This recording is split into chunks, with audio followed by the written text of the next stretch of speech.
Welcome back to Buzz City Breakdown, everybody. My name is Owen Watterson. It's good to be back. My friend beside me, Albert Becher, my German constituent over there. We're here to talk Hornets again. It's been a little while. I think all of us needed a little bit of time to simmer a little bit, get over things, move on to greener pastures. But here we are in those greener pastures. We got lots to talk about. Charles Lee got his extension just this morning, actually, to the point we don't even know the specifics of the extension yet as we're recording this, which will come out likely, and we'll talk about that. We'll talk about the draft. We'll talk a little bit about what we thought went wrong at the end of the year. We'll kind of keep it broad, but we'll try to keep it tight, nice, and pretty. Albert, how you doing, man? Yeah, I mean, I think you said it pretty well. Needed some time to get over things, but especially with watching the other playoff games, watching some other teams really crash out, I do feel a little better now. But Let me a lot of ask you this, Albert, because I had this conversation with my wife. I told her that the Pistons and the Magic were going to Game 7 before that game was played, and she asked me, she was like, "So who are you rooting for?" And it took me a good 10 minutes to sit and I had to think about it. I spent a quarter of a car ride when we were going somewhere. I'm driving, but I'm sitting here thinking the whole time, I don't know, who do I want? I didn't.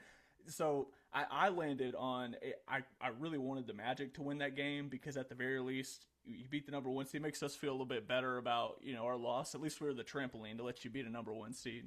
But how'd you feel about that situation? Have you enjoyed the playoffs so far, man?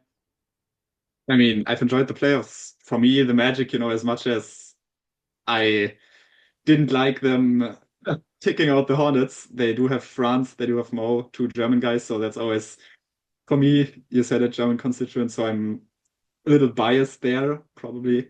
So yeah, I was rooting for Orlando for sure, but I think they probably got the most they could have out of that series with 7 games, even though they had them on the brink in that one game, the decisive game where they were up by 20 or something and threw it away. Right. But yeah, I'm happy with the how it played out in the end. At least they took them to 7. If Detroit had swept them, this would have looked much worse than it does Yeah. now. Yeah, and the Magic ended up firing their coach right after, which I thought was funny. And the Hornets did the exact opposite this morning, and re-signed. Talk about a segue, man. Re-signed Charles Lee this morning.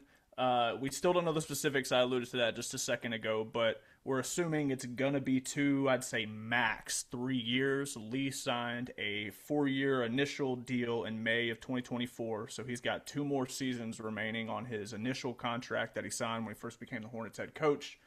2 years makes sense. He didn't win a championship. He's not going to get a whole 4 and have a whole 6 year. That's the NBA moves fast. Sports worlds move fast, and that's almost too long term to think about a coach for even a bright young guy. But all that said, there's so much good to be said about Charles Lee. There was voting that came out, like the anonymous GM survey. I think one of the questions asked in that survey, it was either players or GMs. Don't quote me on that. Those Uh, players, I think, players, yeah. but you know what survey I'm talking about, that they said which head coach surprised you the most this year, and Charles Lee landed 5th in that ranking behind some really heavy hitter names, Dagnall, Missoula. Gosh, I'm trying to think of some of the others.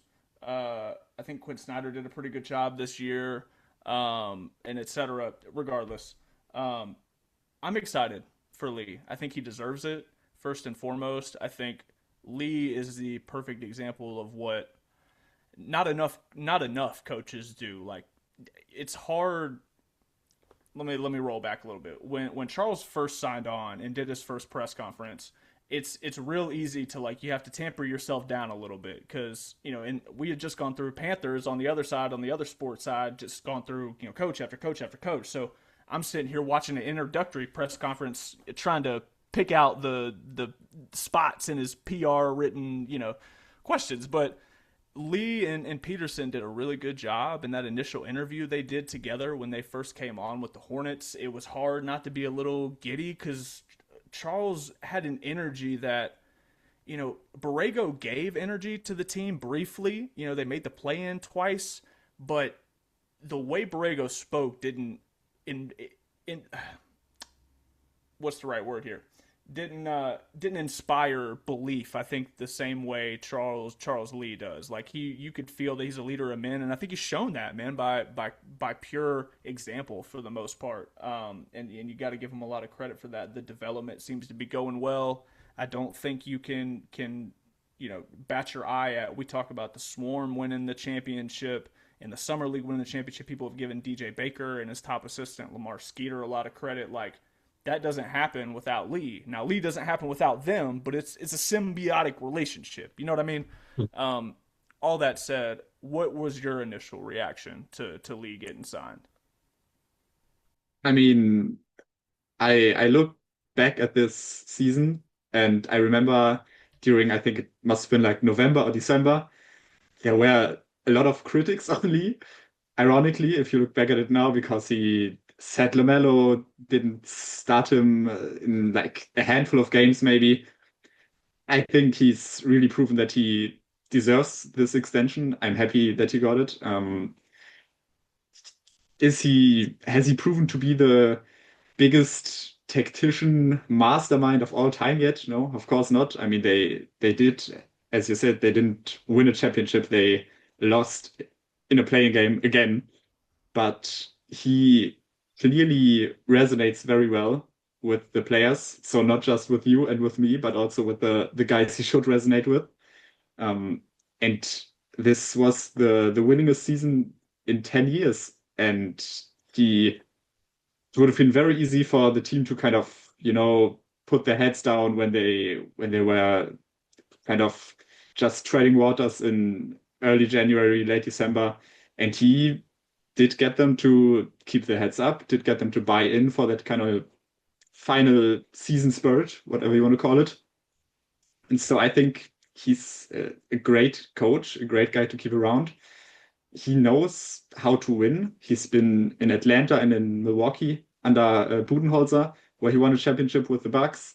He was in Boston that one year with Joe Mazzulla, where they won the championship. So this is a guy who the players like, who has seen and lived kind of in a winning culture, and he's at least given you enough hope that he can reproduce that winning culture and bring it to the Hornets. So I think it's a great deal. I think it's a great job by Jeff Peterson. I think one of the things we're glossing over here too, even despite all the good about him, is the X's and O's. Because to me, you mentioned the critics at the beginning of the season. I'm gonna really try hard not to even think about those people because that side of the internet is certainly an interesting place. I'm just gonna choose to avoid those people that said that stuff because you had people apologizing to Charles Lee at the 9 game winning streak, and I think the whole problem is you can't judge a guy a year and a half in. It's why Borrego got another year even after they got blown out in the play-in by Indiana the first time before they lost to Atlanta the next year. Like it's too small a sample size, and even then, when the season started rough, before Musa was inserted into the lineup, the movement that was on offense. Like I can't tell you how many times when LaMelo's been healthy in these past years where he would go out there and it was stand and watch LaMelo play iso ball. You might Yeah. have one guy cutting across the baseline to make one side the strong side and just pure numbers depending on what team defensive matchup regardless. You know what I mean? But from the moment Lee stepped in, especially like halfway through his first season, you could really see the guys that the practice and the things he was saying was really paying off behind the scenes. Like we've seen LaMelo since post pictures with the guy. Like to me, Lee does a lot of the same things that Steve Clifford did. And I mean that in the most positive way. But I think Lee, you mentioned that he's a player's coach. Winning 2 championships would do that for you, especially Yeah. when your stars were Tatum and Giannis Antetokounmpo in those championships. That'll give you that kind of cred. But he takes that credibility he has, and I think he's just as good of an X's and O's guy and defense guy as Clifford was in some senses. But the player, like really, like that line between I'm your friend, but I'm also your coach, and I also have to be on your tail all the time is so hard to balance. I mean, I have kids. Like I can't even do it with them, much less a group of almost 20 dudes. It's all with different personalities. Like that's why these staffs are so big. It's crazy what he's done, and I don't. I want to say too, I'm interested to see what you think about this, Albert. I don't know that we obviously can't play the hypothetical and wonder what it would have been like if Lee didn't have the ownership group he has now. But I want to be honest and say that I don't think there's any way this tenure it ends up as successful as it's been so far without the ownership behind him. You know, the support they've given, the backing they've given, the training facility they just held a press conference at the other day that they put the roof on top of. I mean, that thing's gone up fast. They are really, Charles backs it up to these players, but you can only do that for so long if the organization itself is not backing up the coach and his staff. And for the longest time, Michael Jordan didn't do that. I'm so happy for Charles. I'm happy for the fans. Lee deserves this, and more than anything, just like Kemba, he seems to want to win here, man. I could see Lee being the coach here for a very long time. I mean that with my full chest. I really think he can end up being the longest tenure coach this team has ever had. I mean, it's not a high bar, but he could do it, I think. Yeah, I was about to say probably not the highest bar you'll find around the NBA, but I I mostly agree with you. I'm not that confident in on him yet when it comes to like late game coaching. I do think that that's kind of been a bit up and down throughout the season. But again, this is his second year as a head coach, so you kind of take these moments, and as long as there's a learning process, a learning effect, then you're fine with it. And I couldn't agree more on the point you made on the front office because I really, really started following the Hornets around like 2021. And so I probably didn't get to experience in person the worst ownership years, which I think was probably like the late 2010s, probably the whole 2010s. Um, but Jeff Peterson has done such a great job at kind of emphasizing what he wants out of this team, and he's always been on the same page as Charles Lee in the public eye. Like there's no confrontation. They don't say one thing and then the other guy says something else. It's always very on the same page. You feel like there's a clear vision behind everything that happens. And you can still criticize stuff. There are still things that aren't great. But as long as you feel like there's a concise plan for what should happen in the upcoming years, that's as much as you can want right now, I think. Yeah, and that's the hardest thing to do, man. I've done the deep dive into this in terms of chemistry on these teams. I want to say I've said this on here before, but it never fails to blow my mind. So I continue to share it with people in hopes that it'll change the way they view sports teams, even if it's just a little bit, as much as it did for me. Because and we're talking about the mid to 2010s. Of course, there was 13, 14, and then there was 15, 16. You had 09, 010 with the Bobcats, but those three, that was it. That was all you had those years. I just want to clarify that for anybody like, well, we had 2015. Yes, I know. Anyways, but I do like this chemistry. It's hard enough to get chemistry going in the locker room. In 13, 14, Al Jefferson gave a quote to Rick Bonnell, rest his soul, talking about how Al Jefferson at that point had been in the NBA for, I want to say, 10 seasons. This was his 11th. His first year in 13, 14 with the Bobcats was his 11th season, or his 10th, one of the two. And he had played on three teams before that: Boston, Minnesota, I believe, and Utah, I think. But aside, Jefferson told Bonnell that this team in 13-14 was the first time he had ever been on an NBA team where everybody on the team was team first. The first time. And he had played in a massive organization before, like he played in Minnesota not too long after the KG experiment, with like, he's played with some good teams now. We're not talking about Atlanta, like, no offense. But that same thing for team chemistry matters a lot to me, because that Bobcats team was a seventh seed in the Eastern Conference. Like, how important is that on teams that win? Like, and then you start thinking about like the Celtics teams, how Tatum and Jaylen Brown compared these younger Hornets to them as a younger team, and why? Because they had to build their chemistry for as long as some of these guys on the Hornets have been on the same team together. Like, it's not something you could put a price on.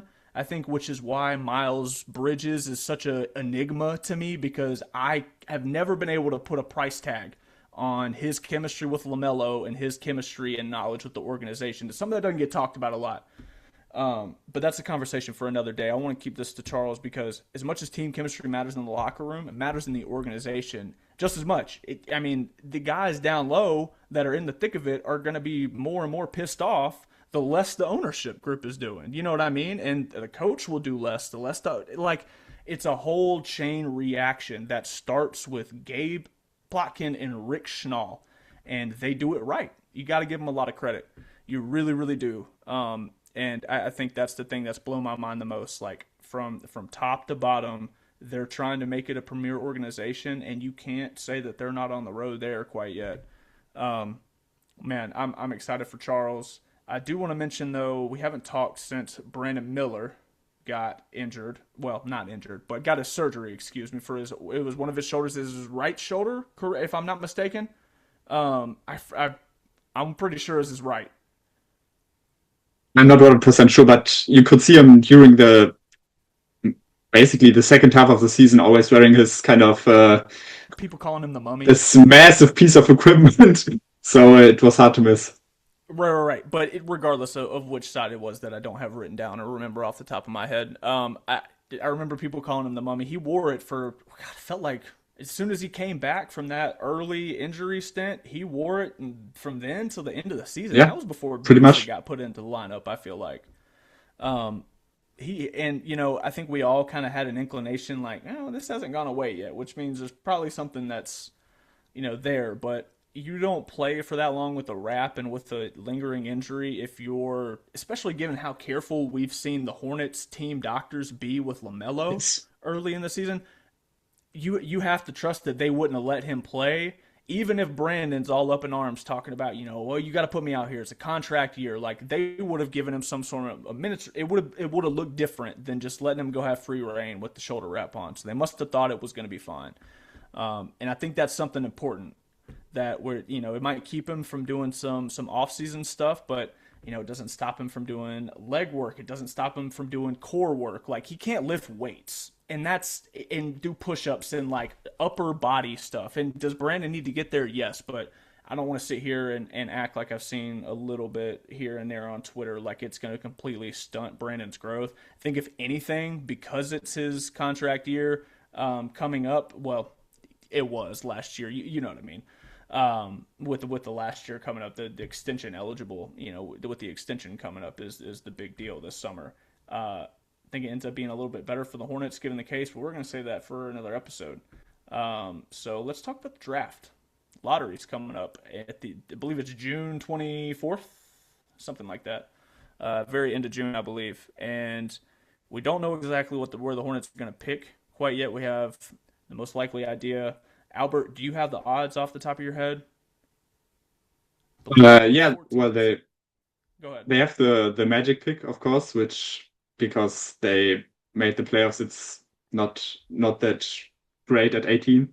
18. And then they have their own pick at 14, which has a minuscule chance, you could say, at jumping up. It's 0.7% for the fourth pick, 0.6% for the third and second pick, and then 0.5% for jumping all the way up to one, which I think even if you jump up to four, you'd be incredibly excited.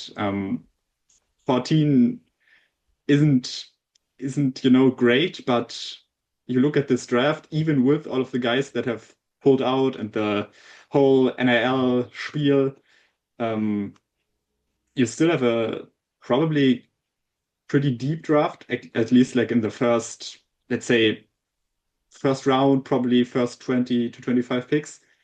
And you will have multiple guys there, different player profiles who the Hornets could use. So that even if it lands at 14, and even though that's not going to land you Cam Boozer or AJ Dibanza, they can still get someone useful there for sure. I think so too. I think the fact that they have the two, whatever the lottery pick ends up being, I think it is probably good for them to have 18, which means they've been able to scout a specific range. So to me, like if they end up with 14, they've been scouting that range of players really heavily already, anyways, because of the Magic kind of had an idea of where they'd end up. They're going to be really well prepared, I think, if it ends up in the teens, because given the way the end of their season was going, they knew that's probably where they were going to be. They figured the Magic might have been lower. They just ended up beating them.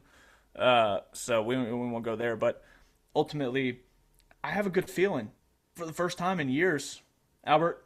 They don't knock on. So glad that didn't make my dog bark. I didn't even think about that. Um, I really do.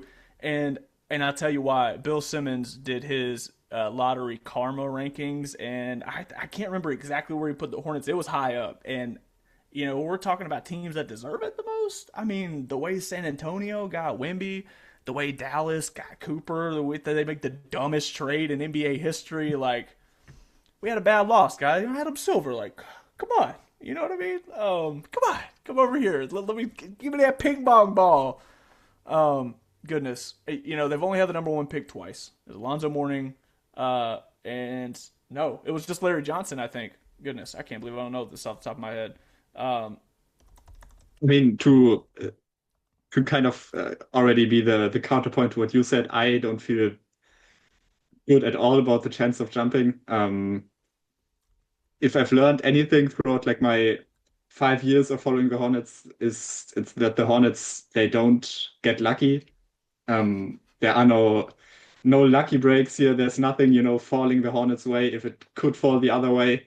So that's also probably partly why I said that you should be happy with, 14 and 18 if that's what comes out of it, because I really do expect that to be the case. The chances to jump up are so low. Um, I'll tell you, I do have a bad habit of setting myself up to be disappointed. I don't. It's just, what can I say? Because when it pays off, boy, I tell you, it's a good feeling, Albert.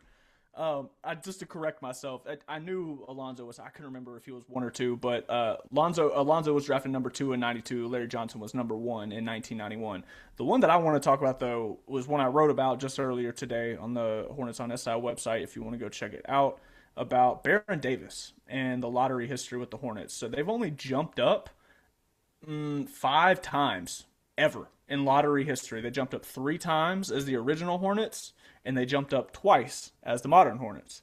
The only 2 times they've jumped up as the modern Hornets were when they landed Brandon Miller and LaMelo Ball, where they jumped up 5 spots for LaMelo, I believe, and it was either 2 or 3 for Brandon. I forget exactly which one it was.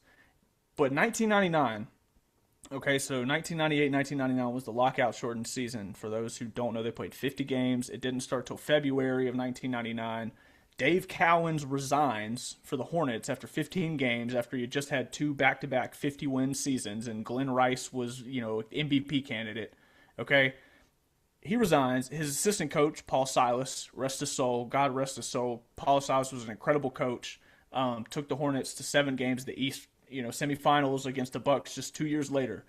But it was a crapshoot when Silas got on. The locker room was in turmoil. The only leader they had there was Bobby Phills, whose name is up in the rafters now. God rest his soul too. But Glenn Rice gets traded after he had elbow surgery. Didn't play the beginning of that season in 1999. Got traded to the Lakers for Eldon Campbell, Eddie Jones. They end up going, I think it was 23-12 after they started 4-11 in that lockout season. Were just on the precipice of getting the 8 seed. Ended up dropping a couple games, literally in the last 5 or 6 games that left them. The Knicks took the tiebreaker over them in the last 10 games, and that made it even harder. They had to get 2 games, but they ended up just 1 game record-wise short of the Knicks in the 8th spot, but we're 2 games out of 8. So you want to talk about being right at the back of the lottery. The Hornets were literally, in 1999, the best of the lottery teams, the best of the non-playoff teams. Now, this is why I feel a little hopeful. You want to talk about karma, okay? That's what landed them Baron Davis on an already really good team. Now, granted, Baron Davis as a rookie backed up David Wesley and Eddie Jones. Eddie Jones had his career year in 99 2000, his only All Star season. After that year in the offseason, they signed and traded Eddie Jones to Miami in a 9-player trade. The still one of the biggest in NBA history, maybe the biggest if I'm not mistaken. Has to be. It was crazy. Bob Bass was a savant. But anyway, the GM at the time. But they got PJ Brown, Jamal Mashburn, Matt Geiger. I think there was a Pickett. There was a lot of players in that trade. And the next year, Baron Davis, after his rookie season's over, he starts his sophomore year, has Jamal Mashburn there, and it clicks immediately. And do we all want the Hornets to be great immediately next year? Yeah, but let's be a little realistic here. They haven't played a playoff series yet, and that matters. That matters a lot. I'm interested to see how you feel about that, Albert. But I still think depending on what they do this offseason, unless they hit a absolute all-star type player, they have to get in the playoffs before they will be able to advance in the playoffs. They got to go get in there because the Magic, the way they played the bully ball, I mean that is literally the playoffs. I was complaining about the refereeing in that game to my buddy who's a Thunder fan, has been for a very long time. Give him credit. When they were bad, he told me, he said, "Buddy, I got to tell you something. You're not ready for the playoffs if you're worried about some of these no calls and stuff." And to give him a lot of credit, he was right. He was right, and they have to figure that out before they can get all the way there too. Playing is just a step, but I think they need one more, and it could come with another Baron Davis this year. Give him 1 year, and then next year, the year after, we're off to the races. We're off to the races in the dynasty. I just laid it out for you. So, what do you think, Albert? I love the enthusiasm you bring to the table here. You can't be a Hornets fan without enthusiasm, dude. If I didn't care about this team that much, I would hate my life. Literally. Sorry, I didn't mean to interrupt you.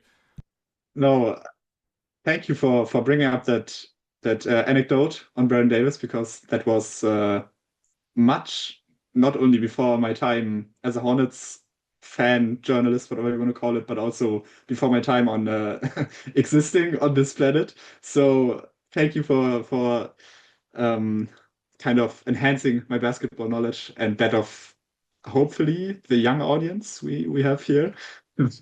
um, I I really cannot bring myself to be as optimistic as you, but I do agree with you in the point that they need a playoff series, and I also totally agree with your buddy, the OKC fan, we can call him that. You watch any playoff game this year, it could be any series. It doesn't even have to be, you don't have to watch the Magic and the Pistons. You don't have to watch the Timberwolves. You can watch, let's say, the Knicks, who, they have Towns and Brunson, two very bad defenders who get a lot of slack for playing soft at times and kind of, not imposing themselves physically, especially Towns. But even on that team, you have Anunoby, who's obviously been great offensively, but at the defensive end, he's a stud. You have Mikal Bridges, who's not been great, but he's still, if you would put Mikal on the Hornets, you could probably argue he's the most kind of influential defender on this team, which you can talk about if that says more about the Hornets or about Mikal Bridges, but they really need to feel that playoff intensity for a whole series, and I think they got a taste of it in that Orlando game, and you could see what happened. It was way too much immediately. They completely folded. I wouldn't say folded under the pressure, but just folded under the level of physicality that Orlando brought to them. And every team in the playoffs will bring that to you. It doesn't matter if you're the first seed, the eighth seed, it's all the same. Well, and I think the thing that's important there is, if you want to be honest, and it's hard to say this with any kind of certainty. Let's just be frank. This is just where I'm kind of at in my head, is like a guy who thinks about sports and through lines and thinks about past seasons that are in things that have happened just like this. But to me, I think the Hornets, for the first time in a long time, they won that game against the Heat. They I don't know if they, I don't want to say they read the papers per se, or the articles or the predictions or this, that, and the third, but I think they got a little high on themselves. And last time we played this team, we just beat the crap out of them on our own floor. Like, we're I don't want to say they were like, we're not worried about these guys, but let's be honest. They had to have thought the Heat were the toughest challenge they were going to face, and they were thinking about Detroit already. That's what I thought since it happened, and I I don't say that. was Go ahead. sorry to cut you off, but I was so surprised when I kind of read the media coverage and looked around social media before the Magic game, how confident people were that the Hornets were going to win that one. In no way did I expect them to lose by 30. I thought worst case they give it a good shot and they lose by like 10. But there were so many people who were already talking about what's the Detroit matchup going to be like and by how much are we beating the Magic tonight. And that was to me a bit, as you said, I don't think this was a players only thing. I think you could feel around the organization, around the media, that everybody was kind of thinking like, okay, Orlando, move aside, we're going to go on, and this game doesn't even really matter when when it in fact did matter. That's just kind of where I've landed in terms of my hypothesis for what the heck happened, because it you can't really put it to anything else, because I don't we've seen this team play. It wasn't for a lack of preparation. You know what I mean? I No, really think there was a part of them that they moved into that playing game for Miami really fast after the end of the season, had to go right to playing at Orlando. There's a lot of travel involved there, and amidst that, you get to thinking, oh well, if we win this game, we go and play Detroit in 2 days. You know what I mean? Like, that's it's I'm not trying to discredit them at all, but I think it's a lesson they had to learn. That's really the point I'm trying to get at, because I'm not going to discredit him, sit here and blame these guys for potentially just kind of overlooking the Magic, even if it was a little bit.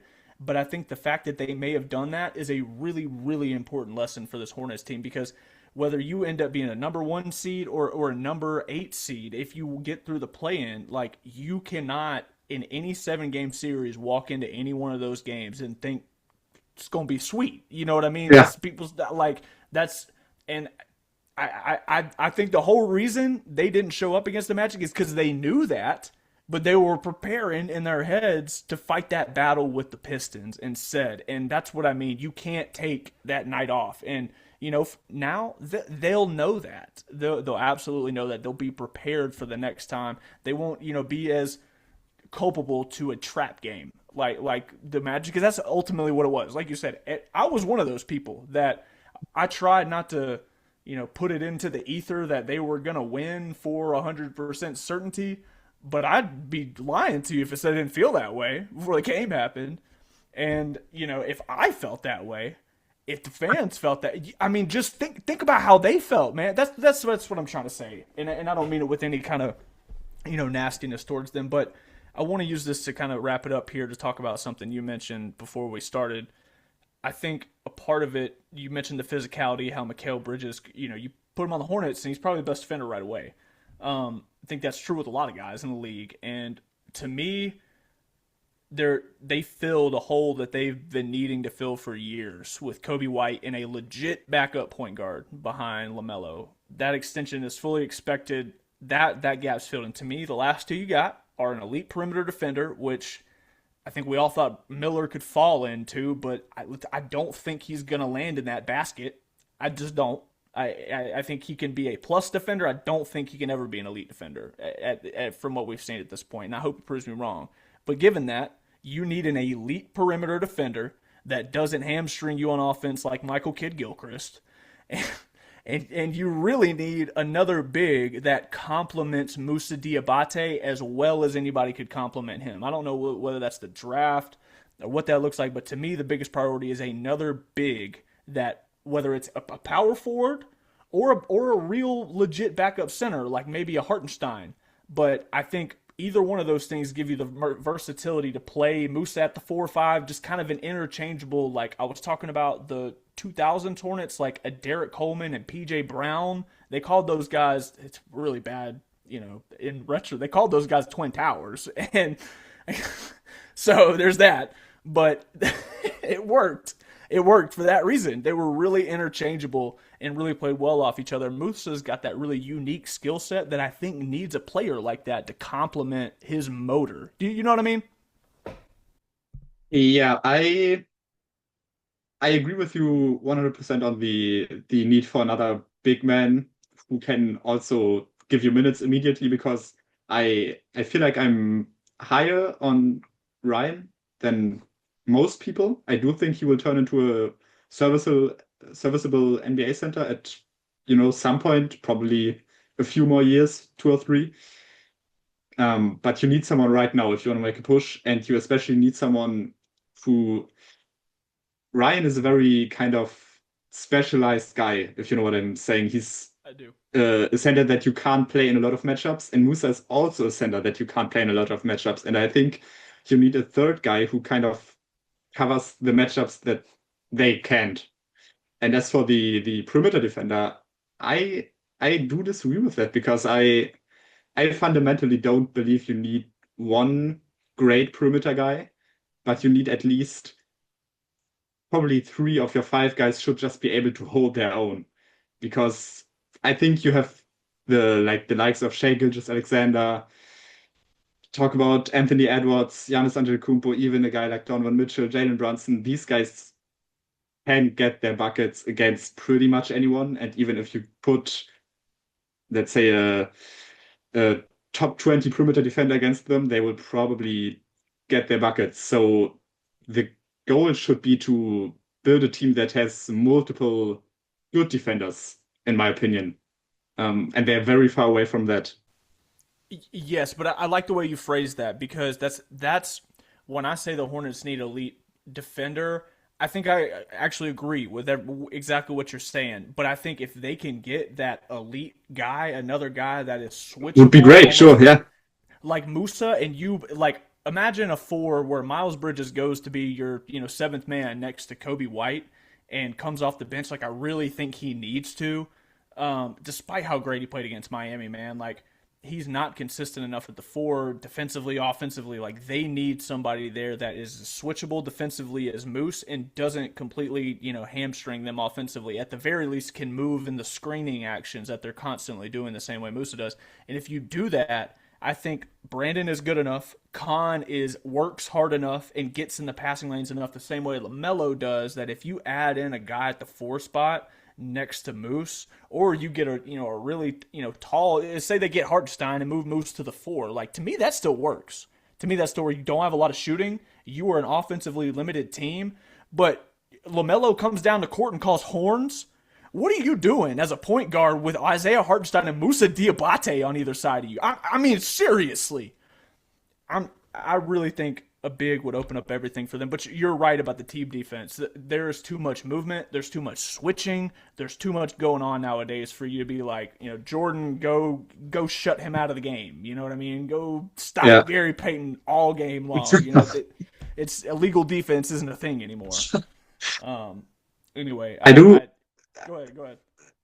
yeah, more to that point.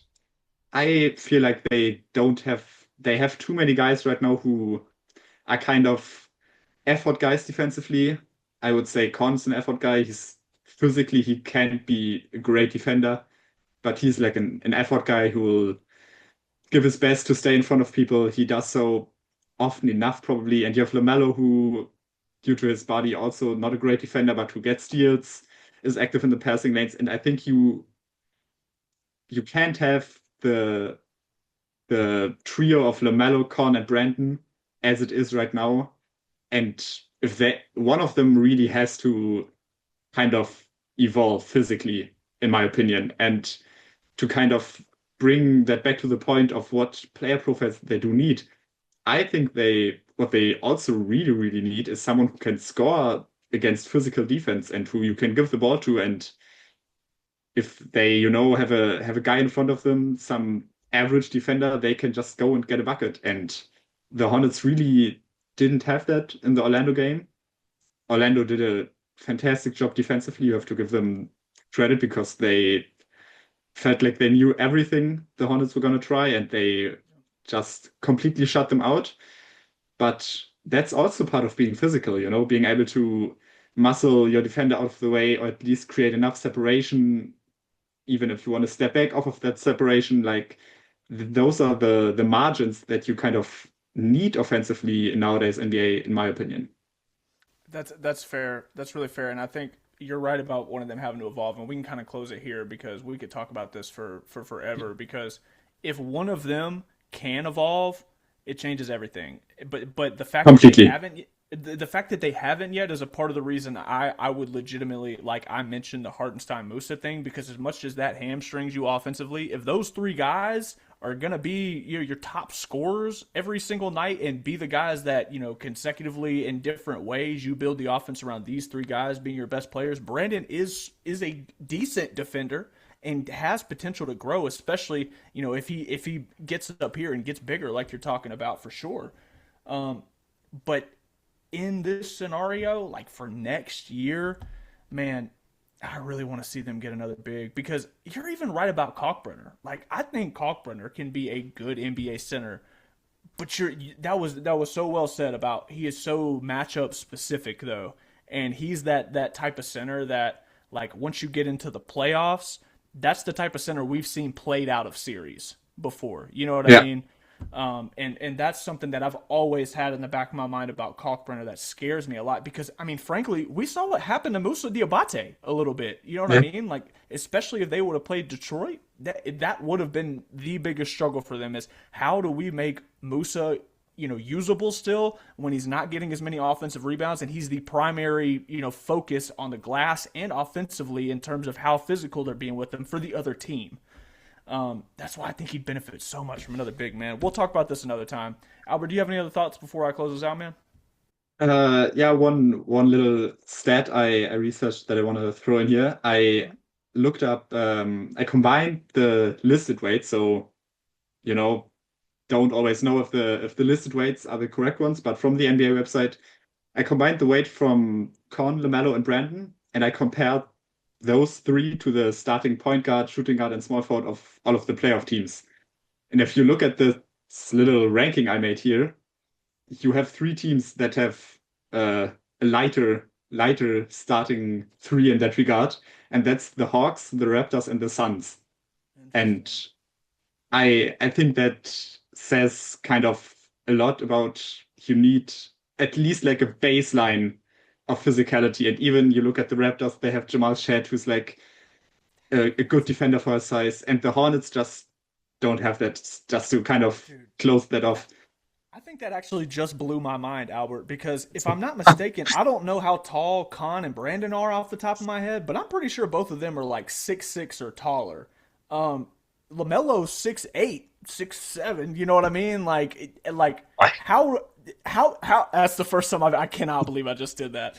Um, but to me, those guys are all three 6'6" and taller, and they are the third lightest, Yeah, point I, guard. I That's think that's insane. Horn might be like 6'5", but yeah, that Crazy. that just speaks to that point. They need to muscle up. They need to get stronger. And Definitely, one, definitely ripping that stat from you, by the way. you can give me credit. It's okay. It's okay. One more thing that I wanted to say, Oh, just you're good. because we've finished the season now. This is, I guess, kind of our season wrap up episode. I wanted to say thank you to everybody who's listened in so far to any of our episodes, anybody who's watched, anybody who's commented, shared this. We're just at the very beginning of this, and we are all putting a lot of work into this. So if you have any feedback, if you have, be it positive or negative, if you want to, tell us that we suck and we should stop the podcast, go tell us that. But we're very happy for any feedback in the comments, anything you've liked so far, disliked, any ideas, questions you have for us. We'll definitely be looking out for that. And thank you to everybody who's followed us so far. Yeah, thank everybody for real. Even if you call me ugly below, I still say thank you. You know what I mean? At least I you will mean a take lot. issue too if you call me ugly. That's the baseline for me. I will be stopping the podcast at I'm that Owen point. Watterson. That's Albert Betcher. We'll see you guys next time. See ya.